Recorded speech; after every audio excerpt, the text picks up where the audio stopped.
Hi guys, my name's Maddie. Welcome to Family Please. This video is going to be a story time on when I was pregnant with Sebastian and my story time on when I had Sebastian.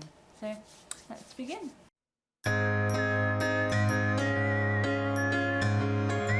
So I found out that I was pregnant with Sebastian when I was about 5 weeks. So I went to the doctor because I'd obviously been missing things like my monthlies and my body had been growing and I'd been eating a lot. Talked to my mum obviously about me being pregnant. She asked me if I thought it was best for me to stay down there or come up to her and be with her and have her as my support. And I decided, and with talking to Damo, Sebby's dad, we talked about it and we decided it was probably best for me to move to where my mum was so I could be around my mum because he wasn't in the right frame of mind at the time and I wasn't in the right frame of mind and I needed my mum. So I got up there, everything was pretty well. My parents helped me with getting all the baby things. I could never ever thank them enough, and I still couldn't ever thank them enough for everything that they did. About 15 weeks you start feeling the kicking and stuff like that, or the moving, and it feels like little butterflies in your belly. It's a great feeling. 20 weeks you find out the sex of the baby, and I went in and I was all nervous, and I was still talking to Damo at this point, so we were all nervous.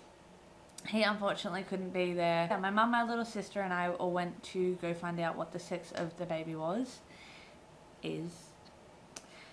And obviously he was a boy. 30 weeks that I started having real contractions. And I know it was real contractions because we went to the hospital every week until the end of the pregnancy because I was having real contractions and we thought the baby was going to come.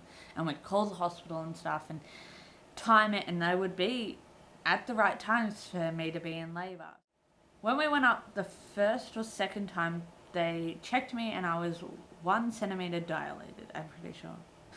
So that was great, real contractions, and it would just happen all the time. Sebby was posterior, so that means his spine was against my spine, incredibly uncomfortable. And we were hoping that he would flip over because having a baby born posterior is supposed to hurt a lot.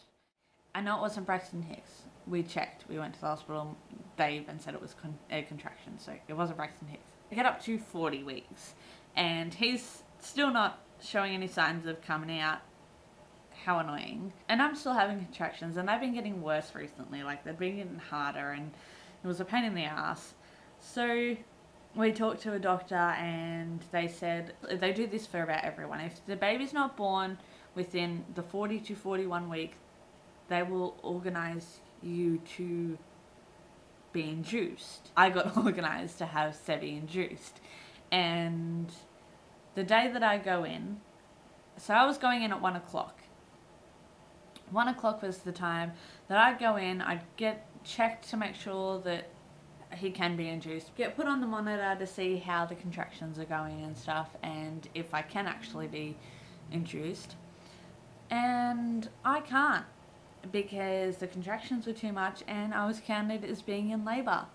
They said that they're going to have to go talk to their doctors to find out what they can do about it because he needed to be born.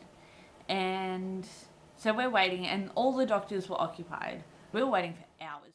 It hits 4 o'clock and my body, or Sebastian, decided that he was going to move down. Now my waters broke really weird. They broke in bits, so you have a few layers. My mum and I walked. We walked from 4 p.m. because I decided that if he's going to start going down, I'm going to walk to help him go. And it gets to, I think it was 10. So 10, someone comes around and says, hey, let's take you into a birthing suite. Awesome, let's do that. They had speakers in the roof. So my mum and I plugged in our music. We danced to Bon Jovi. We danced to, and in fact he was, I think, born to, it was either Cold Chisel or Jimmy Barnes. Either way, Jimmy Barnes was singing. We get into the birthing suite and mum and I dancing. I'm still having contractions obviously, but we're dancing, having a great time singing at the top of our lungs. Our midwife was amazing. She thought it was hilarious that we were just woo. She couldn't believe that no matter since I was in labour and I was going through pretty good contractions, that woo, I was still dancing through those contractions. Doesn't matter, that's fine. Anyway, I get to the point where I have to sit down, still bouncing. I was bouncing on the exercise balls that they have there, and I got to the point where I was like, okay, I need a little bit of help here. So I get put on gas, and low gas, and I stayed on that like the whole time until the last half an hour. I get up on the bed. My mum asked the midwife if she could check how far along I was. I get checked, and I was 10 centimeters, and the midwife looks at my mum because we had told the midwife that we wanted my grandma there and my dad. My midwife looks at my mum and says, you might want to call the other support people now because she's going to have that baby very soon. So 10 centimeters dilated. My mum's on the phone going, can you please just come up to please get up to the hospital now. And so they did. They get up to the hospital and they get in just in time. And by just in time, I mean he was coming out.